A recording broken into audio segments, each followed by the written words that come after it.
Imagine a world recovering from the most devastating war in human history. Europe lies in ruins, cities are shattered, and two new superpowers, the United States and the Soviet Union, are already staring at each other across a divided continent. It is 1949, and fear is everywhere. Western European nations, exhausted and vulnerable, watch as the Soviet Union tightens its grip on Eastern Europe. The Berlin blockade has just shown that the Kremlin is willing to strangle a city to get what it wants. In this atmosphere of uncertainty, 12 countries decide to do something unprecedented. They sign a treaty promising that an attack on one will be considered an attack on all. That treaty, signed in Washington on April 4, 1949, created the North Atlantic Treaty Organization, NATO. Its founders had three clear goals: to deter Soviet expansion, to prevent the return of nationalist militarism in Europe, and to encourage European political integration by anchoring a strong American presence on the continent. The principle was simple yet revolutionary: collective defense. And the heart of that principle was Article 5, which states that an armed attack against one member shall be treated as an attack against them all. For the first time in its history, the United States had committed itself to the permanent defense of Europe in peacetime. From those 12 founding members, Belgium, Canada, Denmark, France, Iceland, Italy, Luxembourg, the Netherlands, Norway, Portugal, the United Kingdom, and the United States, NATO grew steadily through the Cold War. Greece and Turkey joined in 1952, West Germany in 1955, and Spain in 1982. When the Soviet Union collapsed and the Warsaw Pact dissolved, many expected NATO to fade away. Instead, it reinvented itself.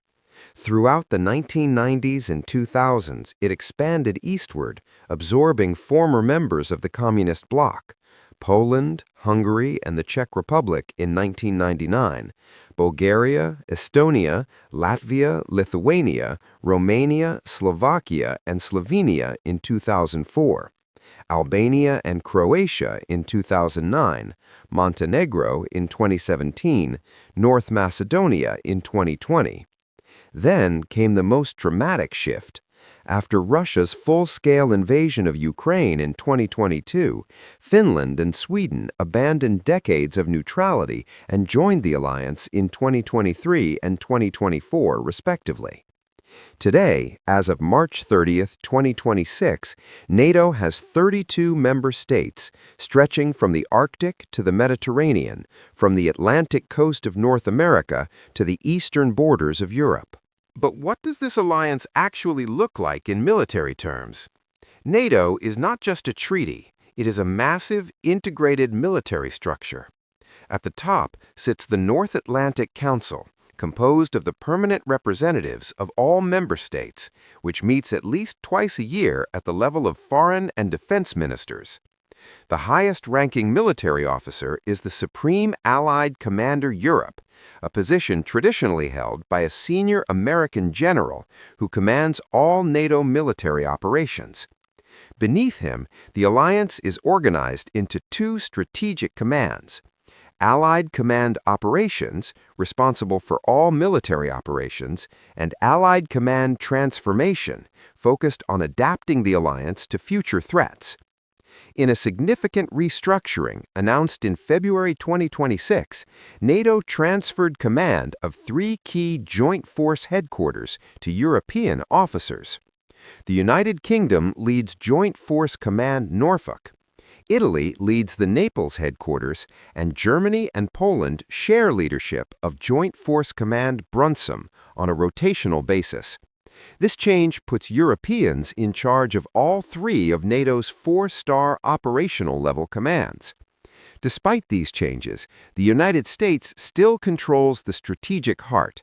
The Supreme Allied Commander Europe remains an American four-star general. Additionally, Washington took over leadership of Allied Maritime Command from the British, ensuring the U.S. retains dominance over training, equipment coordination, and operational support. Now, let us look at the numbers. NATO's combined military power is staggering. As of early 2026, the alliance has agreed to a massive expansion of its combat forces. According to documents from the German Ministry of Defense reported in March 2026, NATO plans to increase its number of combat brigades from 82 to 131. Each brigade consists of roughly 5,000 soldiers, meaning this represents an addition of approximately 250,000 troops, the largest expansion of NATO's ground forces since the end of the Cold War. The number of combat corps will rise from 6 to 15, and division headquarters from 24 to 38. But it is not just about troop numbers. The alliance is also building up its weapons stockpiles dramatically. Air defense systems will increase from 293 to 1,467, including advanced systems like the American Patriot, the German Iris-T SLM, and the Skyranger. Precision weapons, ammunition reserves, and military vehicles are all being expanded. Helicopter fleets will grow from 90 to 104 units. This buildup is primarily aimed at deterring potential Russian aggression on NATO's eastern flank. In January 2026, NATO announced even more innovative plans. The alliance intends to establish a new defensive zone along its borders with Russia and Belarus that relies heavily on robotic and automated technology. This hot zone will include armed drones, semi-autonomous combat vehicles, and automated air defense systems, all interconnected to slow or stop an advancing enemy at the earliest possible stage. Fixed and mobile sensors on the ground, in the air, in space, and in cyberspace will feed real-time intelligence to allied forces. However, NATO insists that decisions on the use of force will always remain in human hands. This push toward automation reflects the alliance's recognition that future war may be decided not only by numbers, but by technological superiority. NATO has also transformed its readiness posture. In 2014, following Russia's annexation of Crimea, the alliance created the Very High Readiness Joint Task Force, or VJTF, a multinational force capable of deploying within days to defend any ally. In 2016, NATO began deploying enhanced forward presence battle groups to Poland and the Baltic states. After the full-scale invasion of Ukraine in 2022, 4 more such groups were sent to Bulgaria, Romania, Hungary, and Slovakia, and the groups were expanded from battalion to brigade strength. The message is clear. NATO's eastern frontier is no longer a symbolic tripwire. It is a heavily fortified military line. Beyond its defensive role, NATO has conducted several successful missions that demonstrate its value. In the 1990s, NATO intervened in Bosnia and Herzegovina to enforce peace agreements and stop ethnic cleansing. A 12-day NATO air campaign in September 1995 paved the way for the Dayton Agreement, ending the Bosnian conflict. The NATO-led Implementation Force, I-4, and later the Stabilization Force, S-4, helped establish a lasting peace. In 1999, NATO launched a 78-day air campaign to protect civilians in Kosovo, forcing Serbian forces to withdraw. Following the campaign, NATO-led KFOR troops deployed to maintain a safe and secure environment, a mission that continues to this day. Another significant success was NATO's intervention in Libya in 2011, where a no-fly zone and naval blockade prevented the collapse of the civilian population. NATO also played a crucial role in counter-piracy operations off the Horn of Africa, protecting vital shipping lanes. In Afghanistan, NATO led the International Security Assistance Force for nearly 2 decades, training Afghan security forces and conducting counter-terrorism operations.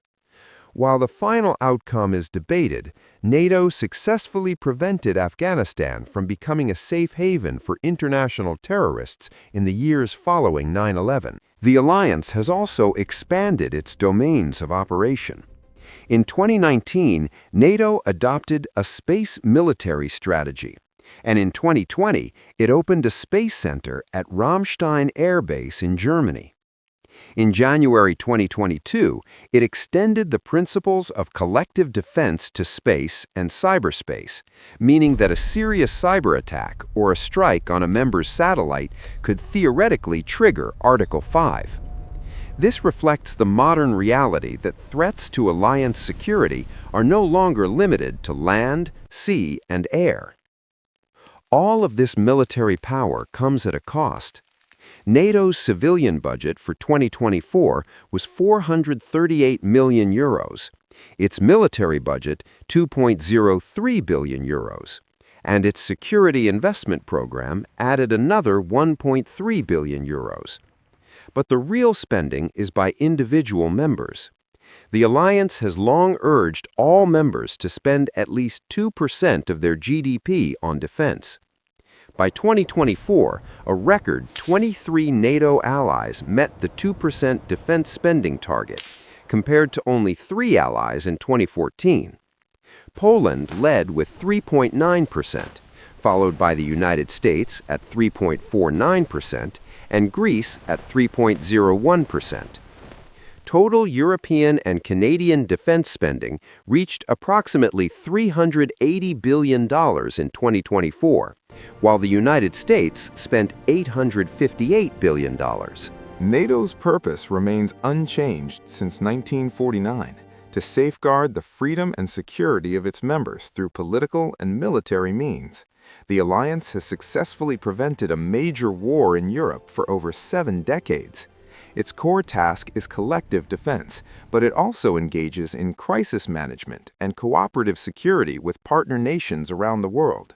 The Membership Action Plan allows aspiring countries to prepare for joining, provided they meet strict democratic, military, and legal standards.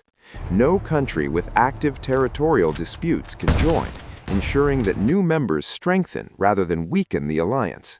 NATO has also built partnerships with over 40 non-member countries through programs like the Partnership for Peace and the Mediterranean Dialogue.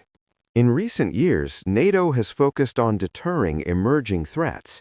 The alliance has increased its presence in the Black Sea region, conducted regular naval exercises with Georgia and Ukraine, and enhanced its cyber defense capabilities. A NATO Joint Cyber Defense Center in Estonia coordinates responses to cyber attacks. The alliance has also established a strategic communications center in Latvia to counter disinformation campaigns. These adaptations show that NATO is not a relic of the Cold War, but a living, evolving organization ready to face 21st century challenges. The financial and military commitment of the United States remains the backbone of NATO, but European members are gradually taking more responsibility. The transfer of 3 Joint Force Commands to European officers in February 2026 is a clear sign of this shift. However, the principle remains that an attack on any member is an attack on all. This deterrent has never been stronger, with 131 combat brigades, over 1,400 air defense systems, and a new automated defensive zone along the eastern flank. Whether facing a conventional invasion, a cyber attack, or a hybrid warfare campaign, NATO's message is the same: unity and strength. As of April 3, 2026, the alliance continues to stand as the most powerful military coalition in history, ready to defend every inch of its territory, from the Arctic to the Mediterranean. Now tell us in the comments, is it possible for NATO to participate in the war against Iran?